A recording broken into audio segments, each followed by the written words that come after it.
I'm a homicide detective. My latest case is the most disturbing I've ever come across. Part 1. A story by user I need a better title. My radio came to life, as sound crackled through the speakers. Immediate assistance needed at the park on Grande Avenue. Unidentified woman attacked and in critical condition. Grande Avenue was only a couple of blocks away. I turned the car's ignition on, and picked up the radio while clicking the side button. Copy that. On my way now. Any information as to the nature of the attack? That's a negative, was the distorted reply. I backed the car out onto the road, and made the short journey to Grande Avenue. Even from the distance I could hear the wail of other first responders quickly heading over there as well. Whatever the problem was, it seemed to be big. After a few minutes, I pulled up to the scene and with a quick flash of my badge, crossed the police tape.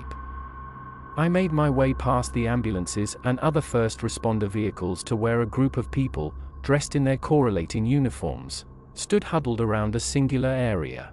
A police officer looked back and seemed to recognize me, probably from the academy, and stepped back to let me take a glimpse of what was causing the commotion. I whistled through my teeth. There was a woman, lying on the floor.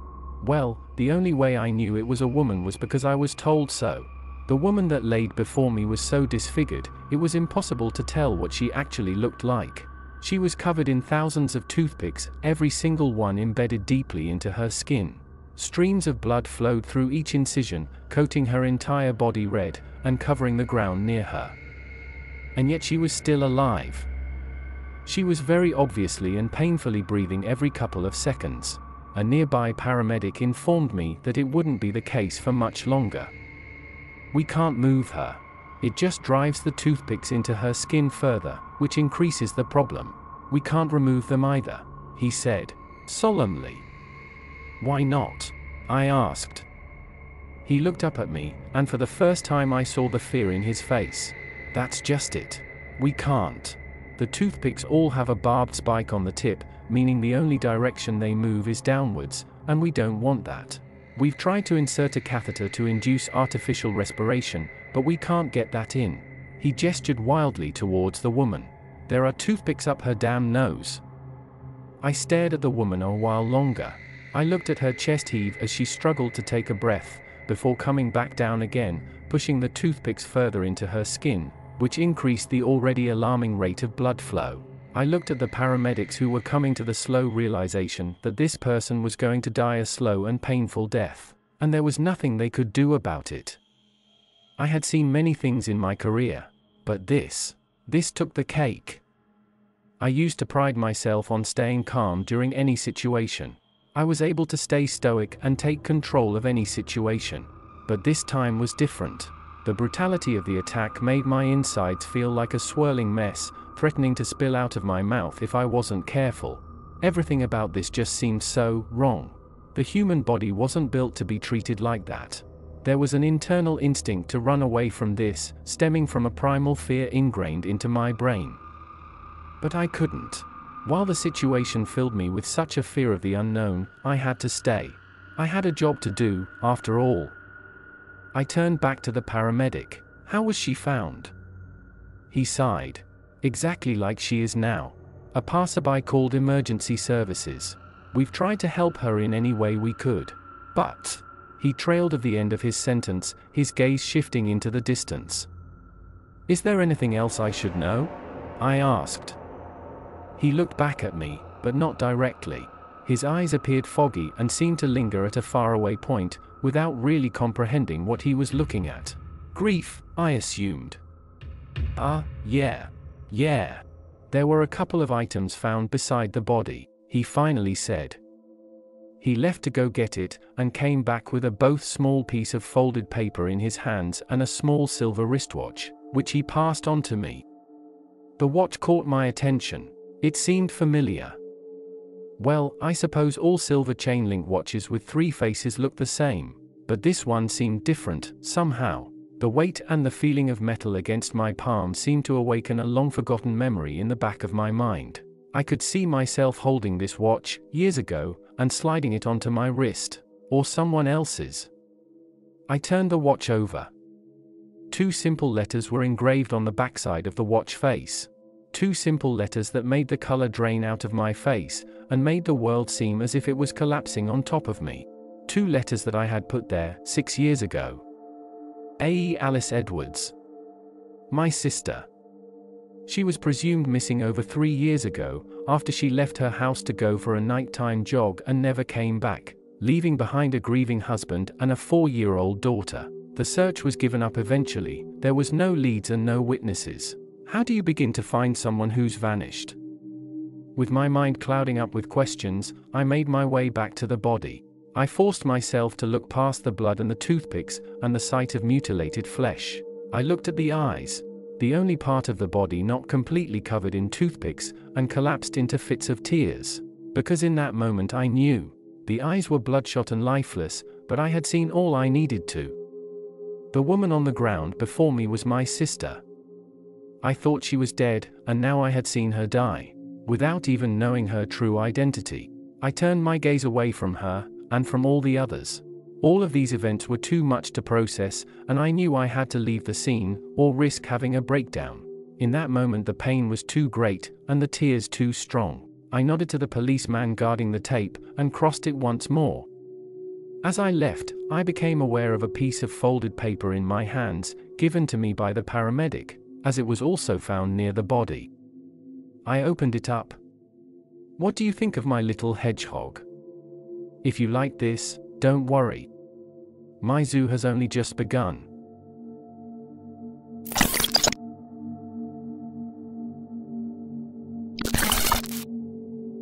I'm a homicide detective. Apparently things can get a whole lot worse. Part 2. A story by user I need a better title. When you're in the business as long as I've been, you're bound to see some messed up shit. Trust me, I've seen it all. An unfaithful husband angering his wife to the point where she commits a murder-suicide? Check. A young woman pushed into the path of an incoming train by an obsessive stalker? Check. My sister bleeding to death after being pierced by thousands of toothpicks, which caused the killer to so aptly call her the human hedgehog? Check. As you can probably tell, it's that last case that I'm dealing with currently, trying to figure out how the hell the killer managed to get away with it. I mean, if you think about it, nothing adds up.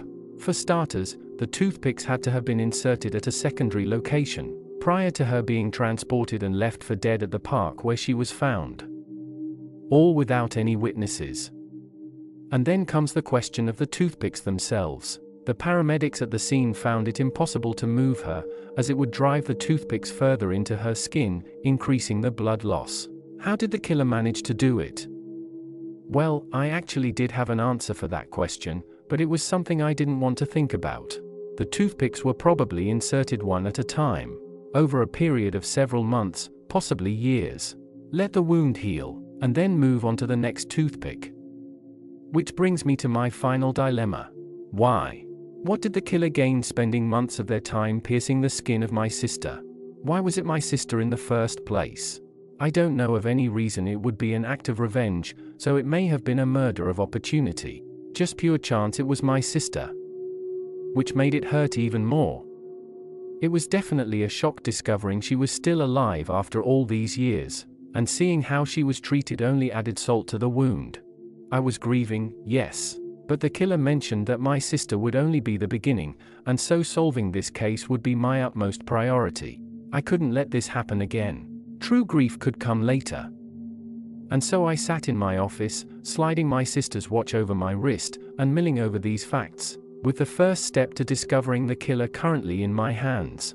A day after the killings occurred, a birthday card containing an address was mailed directly to me. Forensic work indicated that the handwriting on it perfectly matched the note left at the crime scene. While getting a handwritten birthday card was interesting in itself, it still raised a lot more questions. How did the killer know I took up the case? Were they at the crime scene that night? Maybe they knew it was my sister that they had killed, and were now targeting me. As usual, nothing made sense. But still, an address was an address. And in my line of work, you take notes like that very seriously. I thumbed over the birthday card again, looking at the cartoon giraffe telling me to have a tall someday. Yeah, birthday card puns are strange. I analyzed the address inside again, looking at the word 12, Baker Street, as if they may have some hidden meaning that I hadn't discerned yet. Nothing came to me. It looked like the address was just that, an address. And so I coordinated with my supervisor to lead a team that evening down at Baker St. to see if we could find anything down there. I was secretly hoping that we wouldn't, and that this was just a wild goose chase, as I was terrified of what I would find down there, if that was not the case. Later that evening, I showed up at 12, Baker Street with 3 of the finest men I knew. Thompson, a mountain of a man, who I knew firsthand could keep a level head in any situation.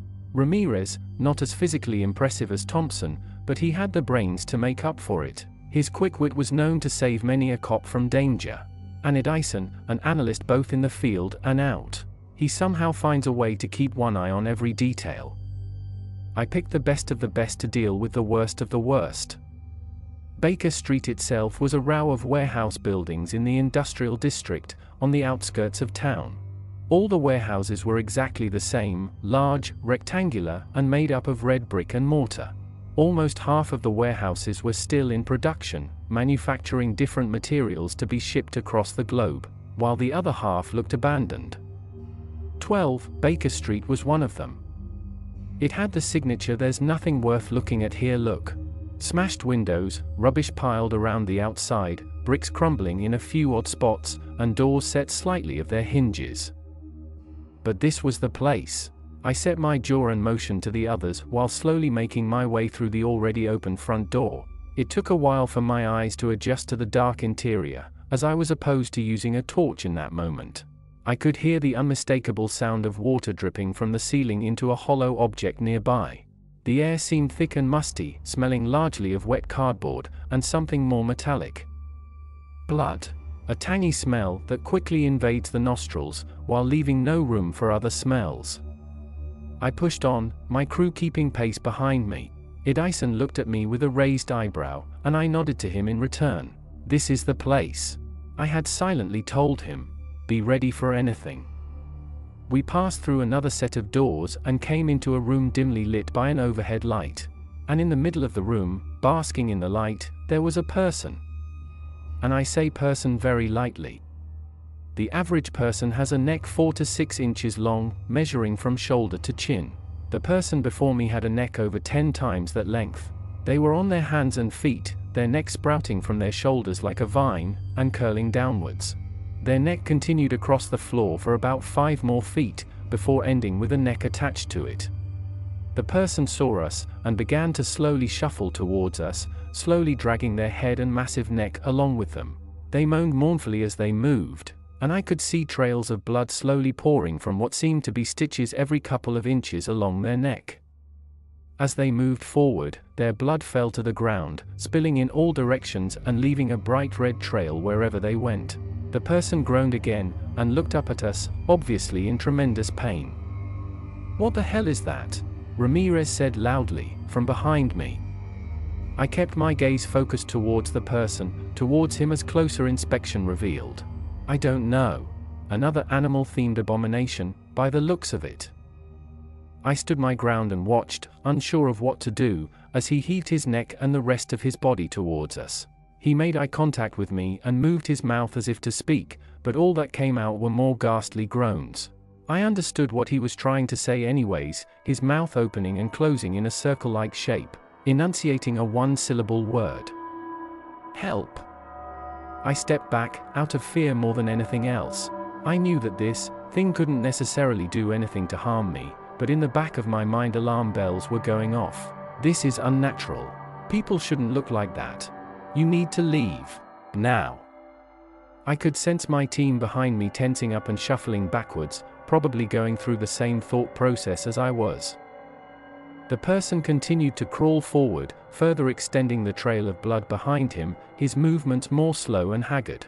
His life essence seemed to be dripping away from him, and it was obvious I was watching the final moments of someone tortured to the point of death, once again. A voice began to speak. It emanated from above us, broken and distorted, probably coming from some sort of P.A system. It was calm and somewhat cheerful in the way it spoke, as if everything going on was just a normal occurrence. "Welcome, all visitors, to the newest attraction to the human zoo, a lovely giraffe, created by slowly tearing apart pieces of his neck and replacing it with larger, more appropriate pieces of human flesh." I winced. That did not sound pretty. A slow process, yes. But look at the end result. Isn't he beautiful? Undoubtedly, much better than his original form, wouldn't you agree, Jonathan? I looked up, almost instinctively. That was my name. Anyways, I just wanted to say a big thank you for volunteering a rather fine subject to add to my collection. I just know you'll enjoy the wonderful things I have in store for you. The voice stopped speaking, and I became aware of two things at once. A sharp, loud noise of metal striking metal, that was over just as it began, came from the far right-hand side, on the other side of the room. A gunshot. And to my left, Thompson's leg seemed to jerk backwards, causing him to keel over and fall on top of himself, blood spurting from an area just above his knee. A bullet wound. I did the one thing anyone faced with an unseen gunman in a room would do. Duck and dive for cover. Fear is a primary motivator, after all. And I was scared shitless. I found myself behind a stack of boxes, which to my best guess, was blocking the gunner's line of view. I stood still, chest heaving from adrenaline and fear, and assessed the situation.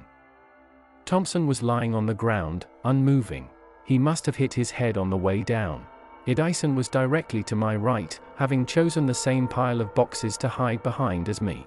Ramirez was unaccounted for, and we had a gunman on the loose. It wasn't looking good. And then the overhead light turned off. Nothing makes your heart beat faster than the panic of suddenly being thrust into darkness. I heard the patter of footsteps ahead of me, close to where Thompson lay. It could have been Ramirez, looking to help him, or the gunner, looking to finish the job. I hoped it was Ramirez. I heard more footsteps. Heavier. Louder. More than one person. I contemplated making a dash for Thompson, grabbing him and getting the hell out of there. But he was too heavy for that. I turned to Edison, to see if he had any idea what to do, when the light turned back on. I looked at my surroundings. The giraffe man was on the floor, unmoving, dead, or close to it. Ramirez was slumped over a box on the far side of the room, dead, or close to it. Thompson was gone. The gunner was gone. Edison helped me carry Ramirez back to our vehicle. He had bruises all over his body, from what looked to be a fistfight, but he was still breathing for the most part. I couldn't say the same for the giraffe man, however. We had the rest of the warehouse swept, but nothing came up at all. It had apparently been cleaned of all evidence beforehand, in preparation of our arrival, or never even used at all. It was hard to fathom it all. I had lost Thompson, and come back with a man with a 25-foot-long neck instead. Thompson was out there, looking like God knows what.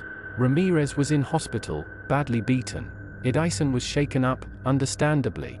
I was scared. Everyone was scared. But it was the words spoken out of that P.A system that bothered me the most. The way that they said the giraffe man's neck was made up of much larger pieces of human flesh. As if they had more humans with them. And judging by the size of the neck, a lot more than one. There were people still out there, besides Thompson. A lot more people.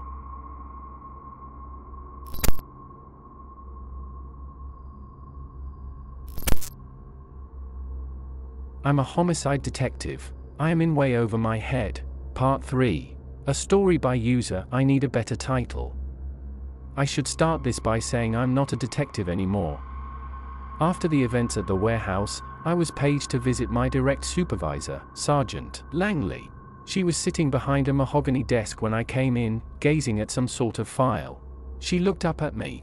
"What the hell was that, Jonathan?" "We were underprepared," I replied. She glared at me from across the room. "We have a man missing, and a severe casualty. How underprepared were you? Did you not take any precautions at all?" "With all due respect, you weren't there," I said, upset. "Nothing could have prepared me for what I saw down there.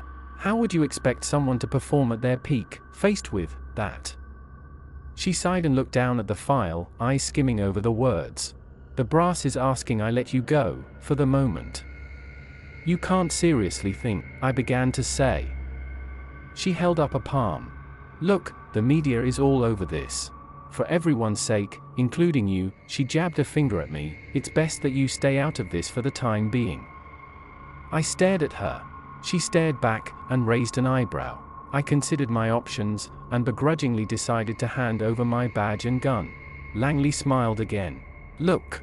This will all blow over soon. Just take a rest for a while, I didn't respond. I left her office. It was 12, and I had nothing to do besides worry about all that was going on. So I went home and slept. I was exhausted after the past few days, after all. I awoke to my doorbell ringing. I was in that half-asleep state, so I covered my head with a pillow, hoping that whoever it was would go away. The doorbell rung again. I shifted position in my bed, and checked my watch. 4 o'clock. I was more tired than I thought. The doorbell rung again. I slowly got up and made my way to the door, brushing the sleep from my eyes. The door opened to reveal a scruffy-haired, lanky teenage kid, who looked to be about 18. He nodded at me, while smiling politely. What do you want? I said, not so politely. Yeah. I meant to drive you to this place. I mean, that is if you want to go, he said. I looked at him, trying to discern if he was serious or not. And what's that supposed to mean? He shrugged. I'm not really sure. Someone came up to me and offered $500 to ask you to come with me. But you don't have to come, either. I've been told to say the decision is up to you. A look of remembrance flashed across his face. Oh, yeah. I'm supposed to give this to you as well.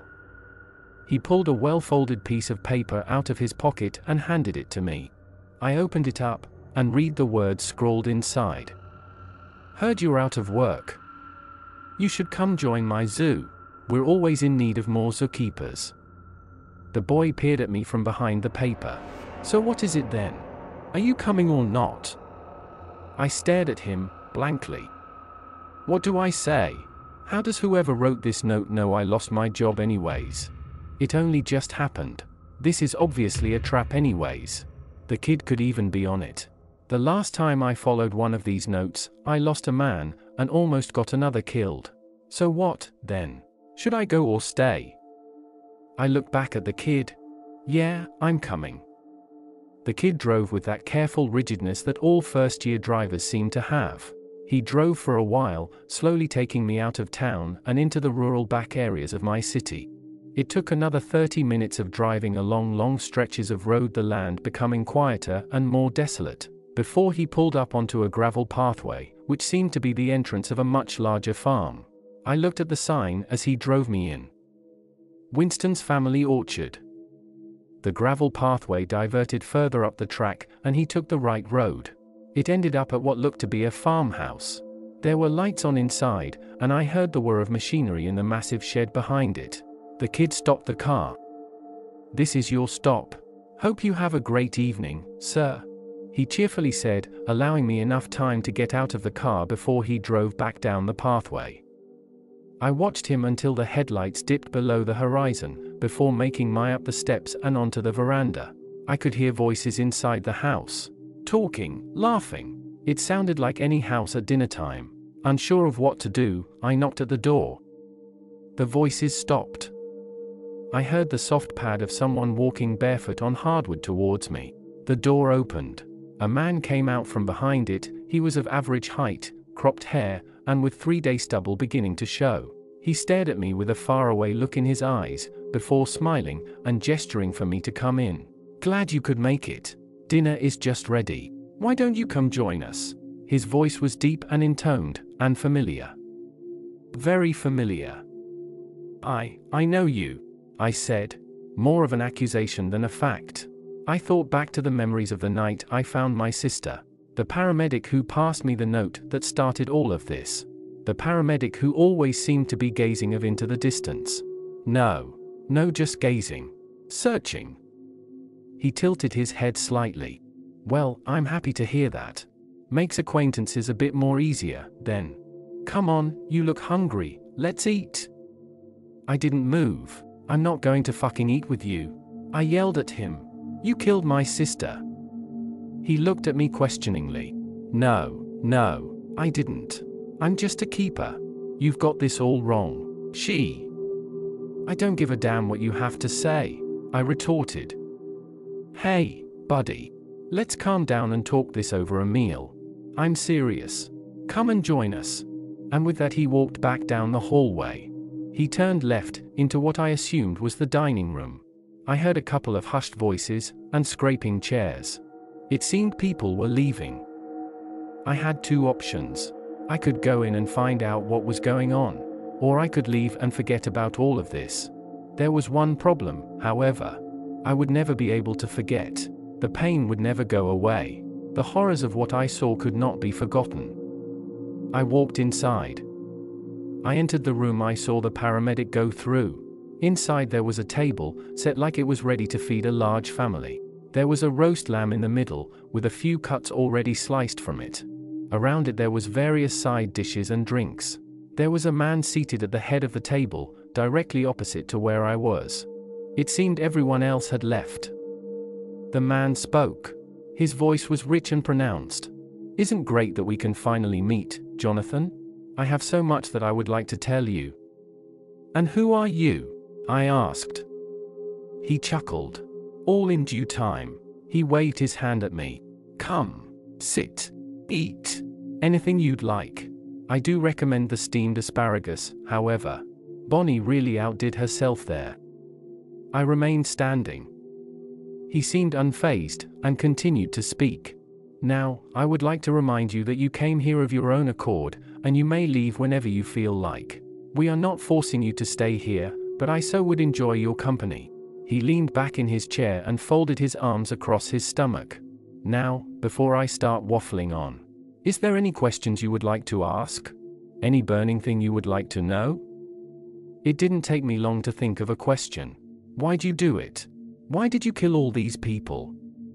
He paused for a moment, seemingly disappointed. Straight to those questions, are we? He sighed. Look around at the world, what do you see? All I see is death. You, of all people, should know that. People die all the time. Hundreds a second. Thousands a minute. So what does it matter that I take a few more lives? It's just a drop in the bucket of death. He stood up. And when people die, it's useless. Everything that they've ever done amounts to nothing in the void of eternity. But it's not just that. As a species, we are bringing ourselves closer to death every day. We cannot make the right choices. Ever. So, on behalf of all of us, I'm choosing. I shook my head in disbelief. Choosing what? You're just torturing people to the point of death. How is that supposed to solve anything? Do you still not yet understand? His voice rose. I am saving us all. I am leading the charge in the evolution of our species. In due time, I will be revered all around the world as the one person who saw what was right and had the guts to do it. He turned around to face me. The first few deaths were unfortunate, yes. But they have helped the cause beyond anything you can dream of. I am so close to creating the perfect being, the savior of our species. He looked at me, jabbing a finger in my direction. And you will join me. Become a keeper and embrace the new world. I was silent for a while. This guy is insane, I thought. Join him? Who the hell does he think he is? I'm leaving the first chance I get. But I had one more question I wanted to ask him. Why me? Out of all the people you could have chosen, why me? He smiled widely, and let out a low laugh. All of these smarts, and yet you couldn't figure that out? I didn't choose you. Look at you, quivering in a corner. There are so many more suitable prospects than you. He said with a hint of disgust. Now tell me, what makes you think I choose you? I don't know. The notes, my sister. You just seem to be interested in me. I said. He chuckled again. You really don't know, do you? Tell me, how often would your sister go for a walk at midnight? I'm not sure. Never, I suppose. Then what was she doing that night? The question struck me as odd. I had never thought about what she was doing, only about how it happened. I could never figure it out. The only way it seemed possible for her to disappear was if she had let it happen. But I ruled that one out early. She wouldn't just let herself get kidnapped, right? Right? The man arched an eyebrow at my silence. You deserve the truth. Everyone does.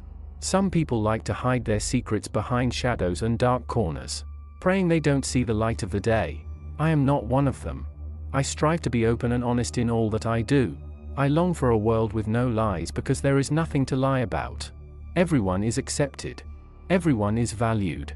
If you need proof, have I not told you my exact location twice now? That's hardly fair. You shot at us the first time, I said. I did not shoot at you. You were just there. Look, I will explain to you everything. But first, I require something of you. He picked up a mug and started sipping at it. Your loyalty. Tell me, Jonathan, will you join me? You're out of your mind if you think I want any part of this, I said, resolutely. A smile curled at the edge of his lips. A pity. His eyes traveled down my body, seemingly gazing in everything. Look at you, always slithering into situations you shouldn't have to be in. I think you'll make a fine snake. I heard a shuffle behind me, and turned around just in time to see a metal bar being swung at my face. It connected with my forehead with a loud crack, sending me flying backwards onto the ground. Pain. That was the first thing I remember from when I woke up. Hot, searing pain, burning throughout my body and culminating in my forehead. Pain.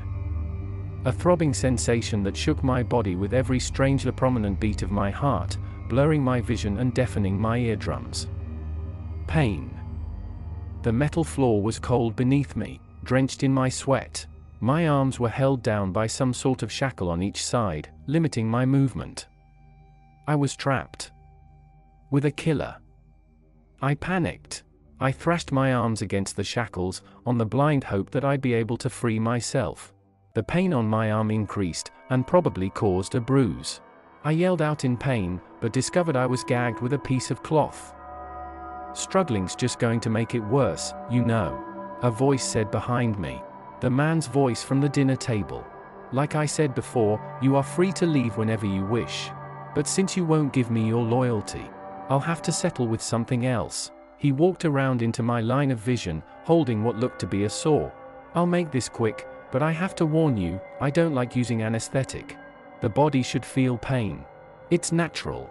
How else would it learn to heal? He walked around to the other side of me, and turned on a camera that was held up on a tripod facing me. The lights blinked to signify that it was recording. He came back to me, and placed the teeth of the saw on my left arm, in the pit on the opposite side of the elbow. Now, snakes don't have arms. So, I'll start with that. I struggled against the binds again. Adrenaline coursed through my veins from the fear, with no way to use it. Panic was setting in, and the human body's core instinct is self-preservation. And I was doing the best I could to get away from this. Don't struggle, Jonathan. It just makes it take longer. It'll be over soon. I promise, he said, in a calm, steady voice. And with that he pushed the saw downwards. My body screamed with pain, and my vision blackened. I could feel blood seep out of the incision across the arm. He continued to bring the saw downwards, pushing it forwards and backwards, cutting through veins and arteries. I felt him hit bone. He continued to cut. I could feel the vibrations of my humerus being split in two. I lost consciousness for the second time that evening. When I came to, my gag was gone. And my arm. The remaining stump was wrapped up in a tourniquet and bandaged at the end. Everything still hurt, but much worse than before. Much, much worse. The man was still standing there, behind the camera. He seemed happy to see me awake. Had a good nap, then? He walked over to where I was laying down, and held my remaining hand in his. Everyone deserves a choice. Free will is what defines us. So I'm going to give you a choice. You could get up and leave right now, and work for me, or have your other arm removed and your leg stitched together. It's completely up to you. Work for a madman, or die to a madman. Self-preservation is stronger than dignity. I want to work for you, I said, struggling between breaths. Very good. Let's get you out of those binds, shall we? He plucked a key from his pocket and swiftly unlocked them. I tried to sit up, and promptly fell back down, my head spinning. The man started to walk away. "Now, I'm going to begin your induction. You may feel free to leave or explore the house whenever you feel like. If you're hungry, there's leftovers in the fridge. As I said, we're not trapping you here." He turned and smiled at me. "You're going to enjoy this, Jonathan. Toodles." He left the room and went up a few stairs that I hadn't noticed before. I took my time getting up, waiting until the earth stopped spinning under my feet. Walking felt strange without an arm. The weight was gone from there and I felt lopsided and unbalanced. I took in my surroundings. It was some sort of basement under the house, with different types of surgical equipment scattered around. Besides that, there was recording equipment scattered around and placed at various places. A few were still on, but most were turned off. There was a door to my left, and the staircase directly in front of me. There was a placard on the door with a single word on it. Elephant. I opened the door. It was dimly lit inside. The air smelled of musk and human waste. There was a small machine in the corner, lit up and whirring, with various cables hooked up to a large mound in the middle. The door slammed shut behind me. The mound moved. I took a step back out of fear. My focus shifted, and the horrible realization that I was looking at a person dawned on me. The person was extremely large, covered in layers of fat that rolled across their body. The person laboriously shuffled around to face me. The tubes from the machine connected into a mask that covered their mouth. The tubes continuously pumped a soft, gray liquid into the person's mouth. I had only seen something like this once before, when looking for a murderer who was hiding in an abandoned mental hospital. A force feeder. On either side of the mask, the person had two large metal spikes coming out of each nostril and back out the side of their head. Judging by the scars surrounding them, the spikes were drilled inside the cranium, until they eventually came out the other side, through the nose. I shuddered at the thought. The person slowly made their way forwards, shoving themselves against the floor. The person looked up at me, directly into my eyes. I saw the pleading in them. The humanity, asking to be set free. And I saw something else, a flicker of recognition. Of understanding. I looked closer, past what I didn't want to see, past everything I didn't want to think about, and I saw a friend. I saw Thompson. He was battered and beaten, and larger than he used to be. But it was still him. I rested on his shoulder and cried. Long and hard. This, more than anything, broke me. Thompson didn't deserve this. No one does. I glanced behind me, at the saw that cut off my arm. I stood up and grabbed it off the table, with my remaining hand. I brought it over to Thompson and held it over his face. His eyes grew misty, but he nodded, a slow and deliberate movement. He knew what it meant. It was going to be hard to cut with only one available hand, so I opted for a large swing and used momentum to get the job done. A clean cut that severed his jugular and removed his life from his body. I dropped the saw on the ground next to Thompson. I made my way up the stairs and out of the front door. I had no shoes on, and the gravel road was tough under my feet. But I walked forwards. I was leaving, and nothing would stop me. The man had said so himself. And so I left. But not forever. I will be back. For Thompson. For Alice. I've got nothing left to lose and everything to gain.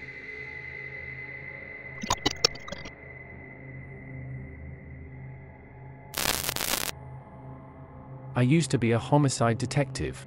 Now I work for a cult. Finale. A story by user I need a better title. I had three things on my mind walking home. Firstly, figuring out how to get a ride back home. My best guess was that I was a good 30-minute drive from any type of civilization. There was a small possibility a car might come along from across the distance, but the chance they were heading in the same direction I was even slimmer. I mean, I could probably manage to hotwire a car back at the farmhouse. But I didn't want to go back there. Not yet. The second thing on my mind was my lack of shoes. The rocks were tough and sharp under my feet, scraping them raw with every aching footstep. I had settled on walking on the muddy, yet less painful, grass on the side. But I still wondered why. Of all the things the man at the table could have taken from me, he took shoes. It was a pretty clear answer, however. Mental games. He hires someone to drop me off in the middle of nowhere, with no feasible way of getting back. He knew the first thing I'd want to do is leave. So he took my shoes. He gave me two options, and he wanted to make one that displeased him hurt me, even if it was only in a small, petty way. Mental games. The last thing was that I had messed up. Badly. I had continually played into the man at the table's hand. He had always been 2 steps ahead of me, and in hindsight, it was foolish of me to go confront him. I suppose I had visions of bravado and of revenge, but all I had to show for it was one less arm and a dead friend. I can admit that I shouldn't have done that. But I can also change. One short phone call to the police, and I'd get rid of this nightmare. I had an address. I had a confession. I had evidence. And I had made up my mind. No longer I would face all this by myself. I pulled my phone out of my pocket and dialed 911. No service. Great. I continued walking for another 20 minutes, before I heard the roar of a car engine behind me. I turned around. There was a car peeking over the horizon, coming from where I came from, and going the direction I was going. Perfect. It was an old blue Chevy that rumbled across the gravel, kicking up a plume of dust as it went. I stuck my thumb out. In that moment, I probably didn't look like someone you'd want to pick of the road, with missing shoes and only one arm, and all. But there was no harm in trying. I was hoping it was a kind farmer from hereabouts, heading to the main town to do some weekly shopping. The Chevy made its way to me, and I saw the driver eye me up and down, before pulling onto the shoulder of the road. I opened the door and hopped into the passenger's side, thanking the driver. He shifted his position to look at me. Well, rather look past me. He had short, cropped hair, 3-day stubble, and a faraway look in his eyes, as if he couldn't rest his gaze, or if he was always searching into the distance. It was the paramedic, from earlier. I opened the door and got out. I wasn't doing this again. I would rather walk home. The paramedic drove forward a bit, cutting me off from the road, so that I would have to walk around his car to go forwards. I stopped walking. The paramedic got out of his car. "Hey, Jonathan," he said, waving. I didn't respond. He moved forward towards me and extended a hand. I didn't accept it. He held it there for an uncomfortably long period of time, before placing it back by his side. "Look, we got off on the wrong foot here. The name's Michael. It's a pleasure to meet you again." "The pleasure's all yours," I said, dripping with distaste. He looked forward, his gaze shifting in and out of focus. "So, you called 911. I can't let you do that." "How did you know that?" I questioned. He shrugged. "GPS tracker, in your arm, shows us your location, and interferes with phone signals as well. Took the liberty of inserting it when you were out cold. It wasn't a service signal problem, then." He shifted position, and leaned against his car. "So, I'm going to set it to you straight. Come back with us. You obviously can't be trusted to not go back to the police. Let's make this fair. We're not here to hurt you. You said you'd work for us. Come back, Jonathan." "And how would you stop me from going?" I said, tensing up for a fight. He shook his head, looking hurt. He grabbed his keys from his pocket and pressed a button connected to the keychain. I fell down in pain, as a sharp buzzing sensation shook my body, the intensity increasing every few seconds. Michael let go off the button.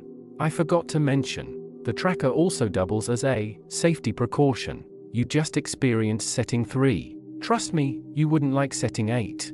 He tapped his eyes. Messes up your internal hardware, as I'm sure you've noticed. Setting 10 straight up kills you. I automatically looked at my right arm. Inside of it, somewhere, was a small death machine. "So, Jonathan, will you come back?" I didn't have much of a choice. The drive back was uneventful, and spent mostly in silence. Every time Michael tried to start a conversation, I brushed him off with one-word answers. I wanted to make it clear I didn't want to be here. He pulled up the small driveway towards the farmhouse. The man at the table was sitting on the porch waiting for me. He knew I was coming. He tells me I have a choice in whether I leave or not, but I never really did. The illusion of choice. Mental games. He stood up to greet me as I got out of the car. "Jonathan, you're back. I am so glad to see you."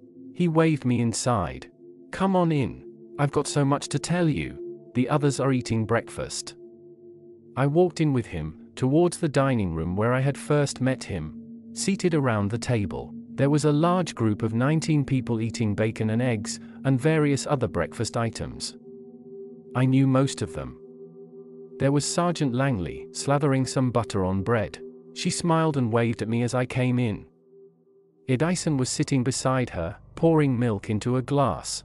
He turned away from me, not wanting to look me in the eyes, I suppose. He was embarrassed to be here. There was various other people I had seen in my time in the field. Other paramedics and police officers, politicians, journalists, doctors, and surgeons. All sharing a pleasant meal together. In the house of a murderer. The man clapped his hands from behind me. "Okay, everyone. Let's make Jonathan feel welcome around here. He's the latest keeper, but we're still expecting many more." "Welcome, Jonathan," a unison of voices said. I scanned the room, my throat dry and constricted. This was too much. The man walked away and beckoned me towards him. He continued to walk through the house, pointing out every room and giving a rundown of the layout. A kitchen, 2 living rooms, and 3 bathrooms spread across 2 stories. There was also a couple of bedrooms inside, but it seemed to me everyone was sleeping in tents outside. He then took me down to the basement. "This is where the magic happens," he said, with a wink. It was as I left it. A large operating table covered in dried blood filled the middle of the room. It was surrounded with various machinery and tools. It was a stark contrast between a sterile 4 machine on one side and a rusted saw hanging of a nail on the other. And in the middle of it all were cameras, set up on tripods around the room. I inspected one more closely. "What are the cameras for?" I asked. The man chuckled slightly. "How else do you think I get the money to pay for all of this?" I turned around to face him, the cogs clicking in my head. "You sell videos of people being tortured." He smiled. "You get it. Torture porn is extremely popular in some places of the internet. It's not the main reason I do this, of course, but it helps the cause. The video of your arm being sold, for example, was sold for just shy of $5,000. He clasped his eyes behind his back, seemingly very pleased with himself. "I paid to cut off a few legs, and then I have the money to cut off more than just legs. It's an endless cycle. It's perfect. You've seen firsthand the fruits of this system." He nodded towards the door on the side, still marked with elephant. He continued. "That's where I keep my work in progresses. Of course, it's empty now. Which is a shame. He was shaping up to be my best elephant yet. No matter, we've got a cat picked out and coming in soon." I shuddered at the way he talked about Thompson with such blasé, as if what had happened to him was a natural, everyday occurrence. It sickened me. There was no way somebody could do this all day, and believe themselves to be good. There was something else as well, burning in the back of my mind. "You said before that the night my sister was kidnapped, she was doing something that I didn't know. What was it?" He was silent for a moment. "How close were you with your sister?" I shrugged. "Close enough. We talked about once a month, and came over every Christmas." "Do you know what she did for work?" "Yeah. She was studying something. Some sort of advanced anesthetic. She never worked it out, however." "She did," he simply said. He waited for me to process that before continuing. "I met Alice on an online forum. From the beginning, she fascinated me. She talked about how the world was corrupt and poisoned by humanity, and her ideas for rebirth and restoration. She had plans, Jonathan. So many plans. Everything you see here is a result of her work. We met up at one point and clicked. She was perfect. She was smart. And she was mine." "Then, why did you kill her?" I asked.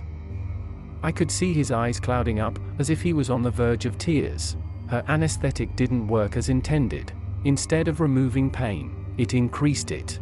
The way it truly works is beyond me, but even a little dose causes the most unimaginable pain. It feels as if your body is being removed from the inside and replaced with fire, atom by atom. Death would be preferable. But that's the thing, the anesthetic one small side effect. It's downright impossible to die when the effects take hold. You just have to endure through the pain. So all the people I saw, I let my question trail off. It's easy to manipulate someone's body when they don't have the strength to retaliate, nor the capability to die. He paused, his body quivering with each shaky breath. Alice wanted to be the first. She wanted to be the pioneer as the world transitioned into her vision. I begged her not to, as there were other, more suitable candidates. But she insisted. And so we staged a kidnapping. There was no evidence because there was no struggle. There was nothing. She came to this farmhouse, and was the first person to be operated on that table. I spent years placing toothpicks in her skin, while she was drugged up under her special anesthetic. She pushed through the pain, and continued to talk to me, sharing ideas that I would have never thought possible. She told me to find others, in places of power, and if they wouldn't join willingly, then find a way to force them. Soon enough, they would come to realize we're working for the benefit of humanity. She told me to create animal-human hybrids to begin with, an evolution of our species. And the last thing she told me, before I laid her to rest in a park, was to find you, to hire you, to change your vision. And here you are. I stood in silence. I didn't know what to say. Everything that I thought I knew about my sister was shattered in an instant. I mean, it was possible the man was lying. There was no way she really was some sort of insane fanatical, hell-bent on torturing people. It just wasn't the person I knew. And yet, everything made sense. I didn't want to believe him, but I didn't see any way that I couldn't. He was right, and I knew it. The man looked back at me. "Come, Jonathan. I've got one more thing you need to see." He led me up, out of the basement, and through the back door. He led me past a large vegetable garden, and rows upon rows of tents, most of them unoccupied. They were expecting many more. I followed him past a fireplace, with upturned stumps placed in a circle around it, to the large barn behind the farmhouse. It was painted a classic red with a sloping roof, and white barn doors. I could hear various noises emanating from inside, different loud sounds, moans, and scrapes, seemingly as if a large machine was inside. Or a large number of people. "This," the man said, gesturing at the barn, "is my crowning achievement. My life's work. It is the beginning of the vision that Alice had for the world. This is where your induction will take place, and you will become a fully fledged keeper. You will learn to be a bringer of justice, and a waymaker into the new world." He walked in front of me, and opened the large doors, letting me take a glimpse inside. It was dark and musky. "Welcome, Jonathan," he exclaimed, "to the human zoo." I stepped inside. The smell hit me like a tidal wave. It smelled strongly of blood and fetid remains that permeated the air like a blanket. It gave me a nauseous feeling, and sent my head whirling, as it tried to breathe in clean air. It was no use. I felt a rush of bile spill out of my stomach and into my throat. I turned to the side and threw up onto the floor. And judging by the mess down there, I was not the first. There was rows upon rows of cages, all lined up from wall to wall. In each cage there seemed to be someone, and by the looks of it, most of them were already dead. Each cage was labeled with a different creature name. There was a worm, who had all of her limbs removed, and seemed to have segmented body parts every couple of inches, and was forced to crawl around by using her head as an anchor. There was various dogs and cats, long needles inserted into the cheeks in place of whiskers. They had everything below their elbows and knees removed, forcing them to walk on all fours. Other human animals had parts of their bodies elongated or exaggerate, turning them into various creatures. It didn't seem possible to look like that and live. All of the inhabitants of the human zoo were filthy and ragged, cramped up in small living conditions and forced to eat small portions of what looked to be rotting meat, only fit for animals. When I walked past, they looked up at me with sorrowful, pleading eyes. They wanted freedom. Just like Thompson. They were broken and they were hurt. But they seemed resigned to the fact that they were going to live out the rest of their lives here. There was no resistance in any of them. There was no struggle. They had all given up. This place was hell. It was hard to think clearly. The smell continued to invade my brain, and dampening my vision with black patches. My heart was pounding in my chest, a result of the horrors that laid before me. I couldn't breathe. I couldn't move. This was all too much. The man continued walking forwards. This is where I hold all current specimens, before I decide to release them into captivity. And this is where you and all the other keepers will work, feeding the specimens, continuing their evolution, and cleaning their chambers. My blood boiled. He didn't care about the pain he caused. Nothing fazed him. You're treating people like animals. This is inhumane. I yelled at him. He looked at me with disappointment. Look at them. They are animals. This is all for the cause, anyways. Later on they will be glad to learn that they were the first steps in the evolution of humanity. He led me forwards, until we ended up at a massive hole in the floor, in the middle of the barn. It was about 10 meters in diameter, and the bottom seemed to stretch downwards for 5 or so meters. There didn't seem to be any way in or out. The man spoke. This is where every keeper before you has proved themselves worthy of keeper status. Your induction begins now. I felt a large shove on my back. The momentum carried my body over the edge of the hole, with my feet quickly following suit. In an instant reflex, I covered my head with the nook of my remaining arm, and leaned forward, hoping to catch the grunt of the fall on my knees, before rolling away. I landed with a large thump, which sent volts of pain rippling through my body, and spread me flat across the ground. I laid there, still. The breath was taken out of my lungs, and my knees felt if they had shattered. I tilted my head up, to get a clearer look at where I was. A small, dusty hole, in the middle of a barn where people went to die. Nothing special about it. There was movement in the corner of my vision. It was something circling me, walking with a slight strut, and over-the-top movements, as if it was hard to stay balanced. Every step it made caused a sharp clacking sound to echo throughout the hole. I slowly got up, despite the pain. I swiveled my body to the side to get a better look, even if it was under dim light. The first thing that made itself clear was that the thing had no neck. Its head ended at its shoulders. The second thing was that it had no eyelids. It stared at me with large, unblinking eyes, taking in every movement. The third was the sharp, steel talons that protruded from every fingertip. And then it opened its wings. It spread its arms out wide, to reveal a quiltwork of human flesh stitched together under its arms. It looked at me for a few moments, head cocked, arms in a display of aggression, then it swiveled its head around. A full 180 degrees. I was looking at a human owl. The owl lunged forward, talons aimed directly at my chest. I lunged to the side, fearing for my life once more since the past few days. I wasn't fast enough. Its talons ripped through my clothes like butter, and left 3 large gashes across my chest. I ignored the pain, and immediately turned around to face the owl. The penalty for letting my guard down would be death. The owl was still facing the inner wall of the hole. It twisted its head around to face me, its large eyes looking at me with an intense hatred. I panicked, and hopped backwards, aiming to avoid another attack from the owl. But then I came to my senses. If I was going to survive, I knew I had to make a move right away. The longer I tarried, the weaker I would become, and the lower my chances of living through this would become. I threw myself at one of its wings, hoping to bring the owl down. It avoided me. In a lapse of judgment, I forgot to realize there was still a human under all of that, wanting to avoid death as much as I did. I rolled backwards, and leaped to my feet. The owl lunged at me again, talons extended. My first instinct was to dodge once more, but I suppressed it. The owl would be expecting that. I instead waited until the last moment, and threw myself into the steadily approaching owl. I caught it off guard. The owl flailed backwards, stumbling under my weight.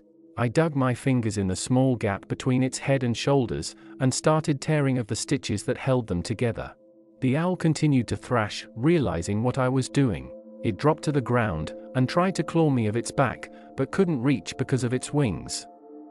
I continued to tear, one after another. I could feel the tension loosening. Another couple minutes of this, and I would be home free. The owl's movements started to decrease in intensity, and Hit seemed to realize the battle had been won. I removed on last stitch, and the rest of the owl's head came off easily, dripping with blood. I threw it to the ground and collapsed, exhausted. I woke up in one of the bedrooms. My chest hurt like hell. I sat up in the bed, and pulled the covers away. There was 3 large scars across my chest, painful and tender to the touch, but obviously treated by someone. I looked outside a nearby window. It was the dead of night. I couldn't hear any noises inside, so I assumed everyone was outside in a tent, sleeping. Everyone except the man. He was sitting in the chair, and simply watching me sleep. Mental games. He looked at me as I stood up and raised an eyebrow. I began to walk over to him, despite the pain. He clasped his hands together. Well done. You are now a keeper. I continued my slow journey. You asked me once what my main purpose was in doing all this. It's for everyone. You, me, all the peoples of Earth. Humanity is the highest life form. I am treating it as such. With my guidance, and your help, humanity will enter a new era. A new evolution. I still made my way towards him. Everyone's outside. I'm alone with him. This was your sister's vision, and then it became mine. I am eager to see it become yours. He tensed up in his chair slightly. This is not the only human zoo out there. We have spread our philosophy, and we are many. But go ahead, kill me. Continue the cycle. You will follow your sister's footsteps and lead the world into salvation. I didn't think about it twice. I grabbed a vase of the bedside table and ran at him, weapon raised. There was a flash of fear in his eyes. Clearly, he didn't actually expect me to do that. He wasted precious seconds fumbling for his keychain. I swung the vase onto his head. He pressed a button on his keychain. The jolt of electricity struck my entire body. The pain was so much worse than I had previously experienced. Each separate buzz sent my entire body thrashing against itself. I tried to push past the pain and get a hold of the button, but I couldn't move by myself, let alone think. Setting 10 will straight up kill you. My vision turned a searing white. I could feel my organs vibrating within myself. The pain was endless and unrelenting. This was how I went. The electricity was frying my insides, turning it into a liquid mush. And then it stopped. It took a while to regain my vision, but even then it was unfocused and blurry. The man was still lying on the ground, breathing but unconscious. Pieces of the vase were still ingrained into his skull, sending small trickles of blood down his face. I removed one and slit his throat. It wasn't the death he deserved, considering all that he did. But it was what he got. I stumbled out of the room, to see Dyson pouring what looked like to be gasoline on the floor. I tensed up, ready for another fight. He put the gasoline can down and put his hands up. Hey, man. You can relax. I'm the one who helped you out there. You would have died if it wasn't for me. I scanned his face, and I believed him. I put my fist down. He continued. I hated it here as well, but I could never find an opportunity to strike back. What you did was very brave. What are you doing? I asked. Blowing up this fucking hellhole, he simply said. We worked together for a few hours, silently and in the dark. He had almost finished with the farmhouse, so we moved on to the barn, and finished with the tents. We ended up at Michael's car, and Dyson handed me a lit match, signifying that he wanted me to do it. I didn't give a damn anymore. Everything could burn.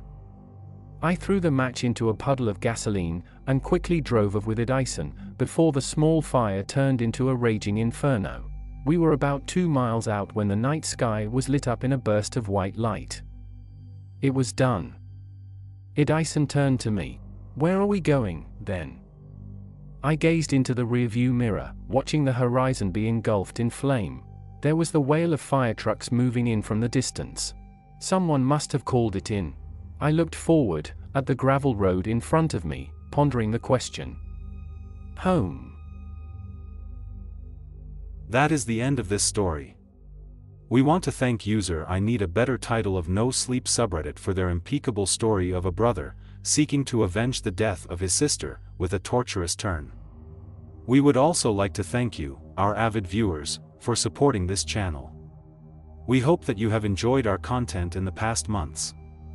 Starting now, we will not partition the stories into parts, but rather, to consolidate them into one video so you can enjoy the full versions of the stories. We hope that you continue to support this channel by subscribing to us and sharing this channel to your friends. Do not forget to turn on the notification bell to access all the new stories coming from us. And also, like this video if you like this kind of content, and share this to your friends who would like this story. Comment down below on what you think about this story. This is the Double Dutchman, that's all for now, and see you on our next story.